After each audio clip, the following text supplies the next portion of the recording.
Football Factory. Football Factory. Bonsoir mesdames, bonsoir messieurs. Merci de nous retrouver dans cette nouvelle émission Football Factory avec une production de Nuscom. Alia Lama Bangoura d'Africar Multimédia, la réalisation assistée d'Ibrahima Soriso.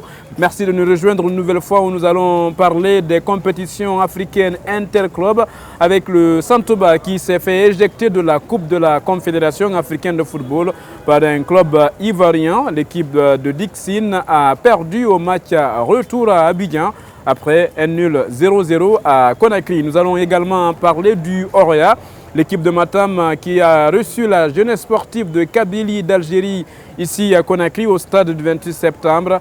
Une formation du Oroya qui est revenue dans cette rencontre avec un score de 2 buts partout sur l'ensemble des deux matchs. Mais finalement, l'équipe de Matam est éliminée de la Ligue des Champions et reversée en Coupe de la Confédération africaine de football. Qu'est-ce qui s'est dit en conférence de presse d'après-match? Vous allez le constater avec nous. Didier Gomes Darossa était agacé par les questions des journalistes. Bienvenue une nouvelle fois. Une nouvelle fois, bonsoir, c'est un plaisir de vous retrouver. Nous sommes en face du stade 28 septembre de Conakry où nous tournons cette nouvelle émission Football Factory juste après la rencontre Oroya JS Kabylie d'Algérie sous une fine pluie dans cette soirée bien sûr de football et d'émission Football Factory avec une production de Nuscom. Mais avant de parler de Santoba mais aussi de la formation du Oroya, on va vous parler du CELI national de Guinée. Les prochaines journées FIFA qui sont prévues au mois d'octobre, la Guinée va en profiter avec 2 matchs amicaux qui vont se jouer en Europe. Les rencontres amicales vont opposer le CELI à la formation des Comores, mais surtout le Chili va aussi affronter l'équipe guinéenne. Cette rencontre va se dérouler en Espagne. Le Chili de Vidal, opposé donc à la sélection guinéenne de Naby Keita. Nous allons voir comment tout cela va se passer. Dans les prochains jours, nous aurons la liste des joueurs convoqués pour la prochaine sortie donc, du CELI national de Guinée. Ça sera surtout la première de Didier Six. Didier Six qui remplace Paul Put à la tête du CELI national de Guinée. Il est assisté par Kaba Diawara, ancien international guinéen qui était jusque-là team manager de cette équipe de Guinée. Il a fait l'expédition de la CAN 2019 sous les ordres de Paul Put, bien sûr. Didier Six et Kaba Diawara ont été aperçus d'ailleurs au stade du 28 septembre de Conakry. Ils sont arrivés au même moment pour suivre ensemble cette rencontre interclub de Ligue des Champions. Le staff technique de cette équipe de Guinée sera présenté dans les prochains jours et s'en suivra la publication de la liste des joueurs convoqués pour cette première de Didier Six, le nouvel entraîneur de la Guinée qui a pour mission la qualification de la Guinée à la prochaine CAN prévue au Cameroun en 2021, mais aussi à la Coupe du Monde 2022 prévue au Qatar. Nous allons suivre tout cela de très près. Suivez-nous sur nos différents réseaux sociaux pour être les premiers informés. Parlant toujours des équipes nationales de Guinée, retenez que le CELI local va jouer dans les prochains jours la 2e édition du tournoi UFOA qui regroupe 16 équipes au Sénégal. Ça sera à Thiès. La Guinée va jouer contre le Bénin. L'équipe guinéenne est dirigée par Kamfouri Lapé Bangoura. Lapé d'ailleurs qui a perdu récemment au Sénégal encore face à l'équipe locale du Sénégal dans le cadre des qualifications pour la prochaine édition du CHAN, le championnat d'Afrique des Nations. Avant le match retour, Kamfouri Lapé Bangoura a donc une belle opportunité de préparer son équipe, d'affûter les armes histoire de bien se préparer avant le match retour prévu ici à Conakry. Je rappelle, Kamfouri Lapé Bangoura a convoqué un groupe de 20 joueurs pour cette 2e édition du tournoi UFOA. L'année dernière, l'équipe de Guinée a été éliminée au premier tour. C'est le Ghana qui avait accueilli cette nouvelle édition du tournoi de l'UFOA. Qu'est-ce que la Guinée va faire pour cette nouvelle édition du tournoi de ces fédérations ouest-africaines? Nous le serons, en tout cas nous souhaitons une très bonne chance à cette équipe de Guinée. Le vainqueur de ce tournoi UFOA va empocher un montant de $100 000. Vous l'avez donc compris, fine pluie ce soir à Conakry où nous tournons donc cette nouvelle émission de Football Factory en face du stade du 28 septembre de Conakry où le Orea a joué contre la jeunesse sportive de Kabylie d'Algérie. Avant de parler du club de Matam, voici pour vous l'un des buts encaissés par le Santobah FC en déplacement à Abidjan dans le cadre de ses matchs retour en Coupe de la Confédération. L'équipe d'Ismaël Kaba qui avait éliminé lors du précédent tour un club du Nigeria. Victoire en déplacement avant de faire un match nul 3-3 ici à Conakry. L'équipe de Ismaël Kaba était donc opposée à la formation du FC San Pedro. 0-0 à l'aller. Au match retour, c'est l'équipe de la Côte d'Ivoire qui a réussi à trouver les arguments nécessaires afin de débloquer la situation avec une victoire 3-0. Un but marqué en première explication. Dans ce penalty, le gardien de Santobah ne pouvait rien, il ne pouvait que constater les dégâts. Il y a eu 2 autres buts encaissés par cette jeune et modeste équipe de la formation de Santobah qui est donc éjectée de la Coupe de la Confédération africaine de football. Une équipe de Santobah qui va revenir à Conakry, histoire de s'apprêter pour la nouvelle saison. Le championnat, je le rappelle, n'a pas encore démarré. La date du 20 septembre qui était précédemment annoncée n'a pas été respectée. Aucune nouvelle date n'est pour l'instant annoncé par la Ligue guinéenne de football professionnel. Santobah donc va continuer à se préparer comme les autres équipes qui continuent aussi à se préparer pour la première division ou encore la deuxième division du championnat guinéen. Santobah FC, une première expérience africaine et qui ne passera pas le cap de ce second tour. Une équipe d'Ismaël Kaba amputée tout de même de l'un de ses meilleurs éléments. Et la Abdraman Ba qui n'a pas joué ces 2 matchs face à cette formation de San Pedro, mais également Yagouba Nyanya Bari qui n'a pas aussi joué. Il ne l'a pas du tout utilisé durant cette campagne africaine. Espérons que la prochaine fois sera une très bonne performance, une très bonne réussite pour cette équipe d'Ismaël Kaba qui a bluffé tout le monde lors de la saison dernière dans le championnat guinéen de première division, mais surtout en campagne africaine avec une victoire à l'extérieur. On sait, ce sont des choses qui arrivent rarement pour les clubs guinéens. Après cette équipe de Santobah, nous allons vous parler à présent du Orea. Le champion de Guinée en titre était attendu face à la formation de la JS Kabylie d'Algérie. Et l'équipe de Matam n'avait pas droit à l'erreur. Oui, pas droit à l'erreur quand on sait que cette équipe avait perdu à l'aller 2-0 en déplacement. Une équipe de Matam dirigée par Didier Gomes Darossa au retour de Conakry qui est allé au centre de Yerokogia histoire de se préparer très loin des bruits de Conakry.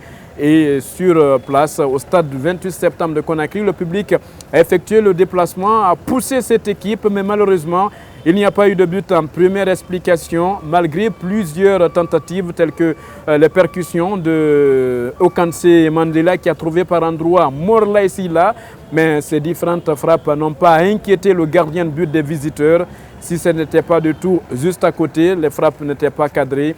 Une équipe de la jeunesse sportive du Kabylie qui a joué à un moment à l'économie du temps et les joueurs ont occupé de cartons jaunes. Mais attention, cette équipe de la jeunesse sportive de Kabylie d'Algérie a failli bénéficier d'un contre son camp avec une balle mal appréciée par Ibrahim Aminata Kondé. Heureusement, Moussa Kamara n'a pas vu le ballon franchir la ligne de but. Il n'y a pas eu de but en première explication, 0 but partout, mais la jeunesse sportive de Kabylie d'Algérie a été réduite à 10 suite à l'expulsion d'un de ses joueurs qui a écopé de 2 cartons jaunes dans cette rencontre. Et c'est en deuxième explication que les choses ont bougé pour l'équipe de Matam, grâce surtout à Aristide Bansé.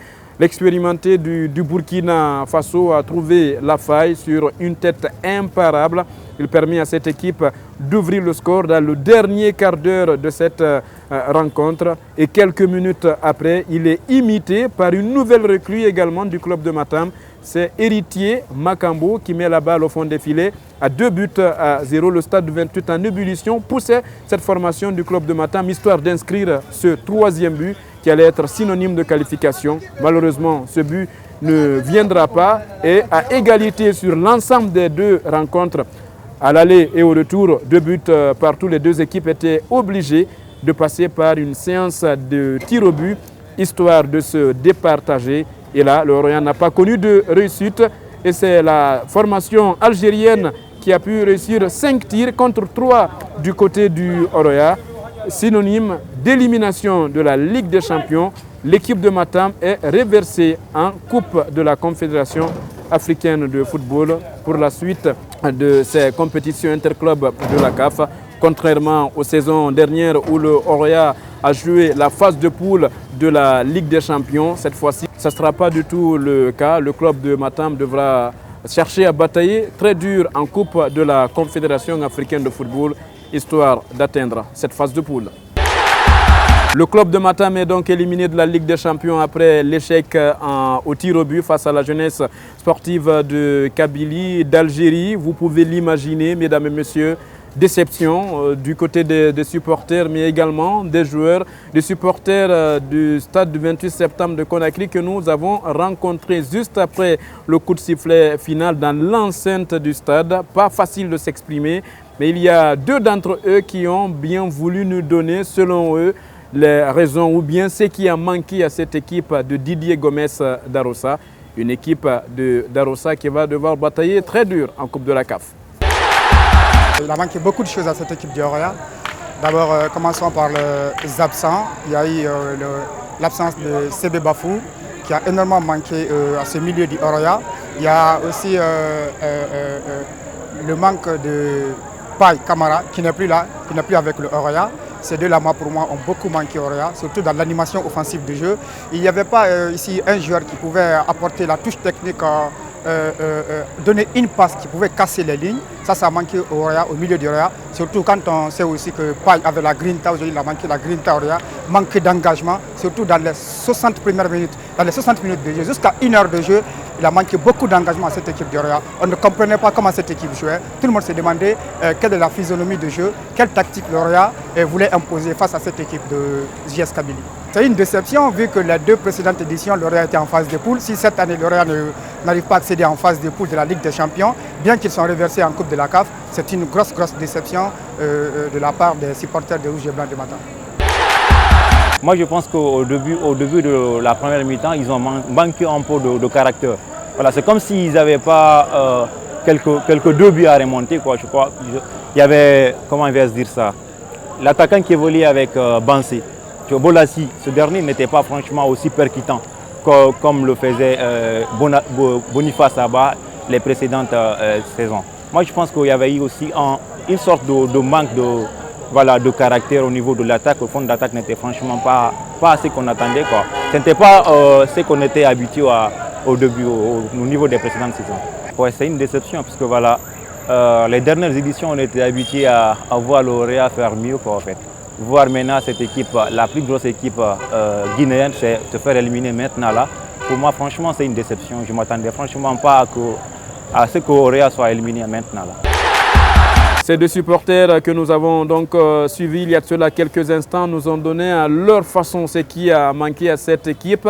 Mais quel est l'avis de Didier Gomes d'Arossa, l'entraîneur du club de Matam? En conférence de presse d'après-match, il a bien voulu donner quelques arguments, quelques raisons qui expliquent cette contre-performance. Je ne vais rien attendre du tout. Vous savez, je suis en phase avec mes joueurs, je suis en phase avec ma direction. Je suis en phase avec ce que je fais au quotidien. C'est la 3e fois que vous me posez cette question. C'est le bon moment peut-être, mais en tout cas, voilà, je suis en phase avec tout ce que je fais au quotidien. Et bien évidemment, vous savez, je suis entraîneur. L'entraîneur assume toujours les mauvais résultats ou les éliminations. Sur le bilan, depuis mon arrivée, je pense que vous êtes un peu sévère. Hein. Je vous rappelle qu'on a gagné le championnat et la Coupe de Guinée l'an dernier haut la main. Donc voilà, après sur le bilan de la Ligue des Champions, bien évidemment, ce soir on est extrêmement déçus, mais je vous le dis, voilà, s'il faut rechercher un fautif sur cette élimination, le coach doit assumer ses responsabilités. Le coach est toujours responsable des mauvais résultats.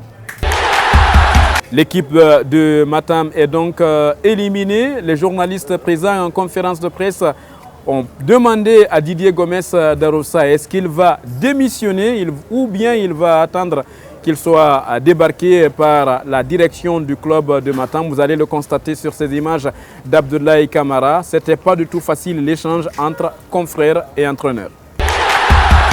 On travaille au quotidien, vous savez, apparemment ça surprend tout le monde.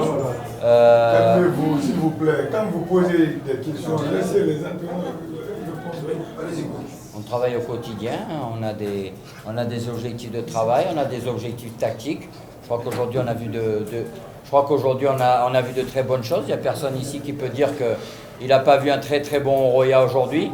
Hein, je crois que personne ne peut le nier aujourd'hui. Donc voilà, après c'est pas à moi de prendre ces décisions. Il y a un propriétaire, il y a un président et on verra ce qui se passe.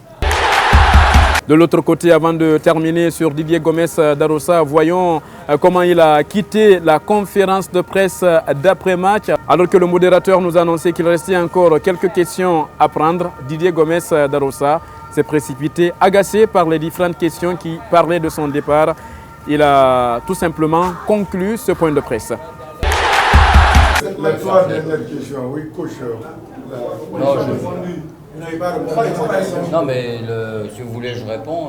L'âme, je crois que tout le monde aujourd'hui a vu un Oroya avec du cœur, avec une grande âme, voilà, qui a dominé toute la rencontre. Donc à partir de là, vous pouvez penser le contraire, mais moi c'est en tout cas le message que j'ai véhiculé aux joueurs, tout simplement. Messieurs, je vous laisse. Les deux dernières questions.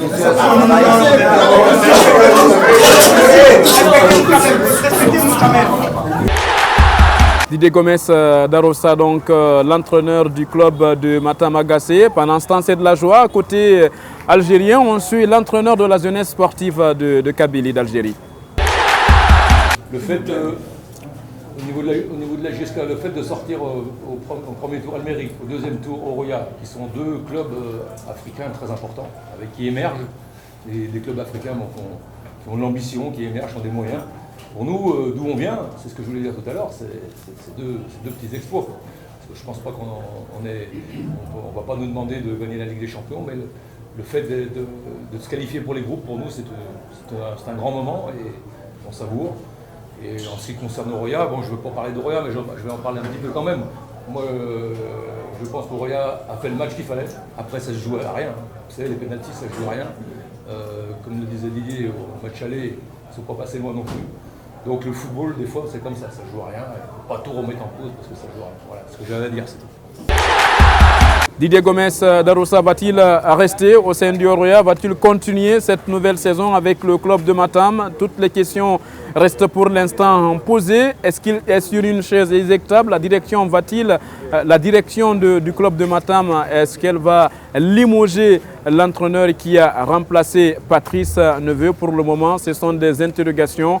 Mais il faut juste rappeler, mesdames, messieurs, nous avons aperçu au stade du 28 septembre Victor Zvenka, ancien entraîneur du club de Matam, qui est venu suivre cette rencontre du Oroya au stade du 28 septembre de Conakry.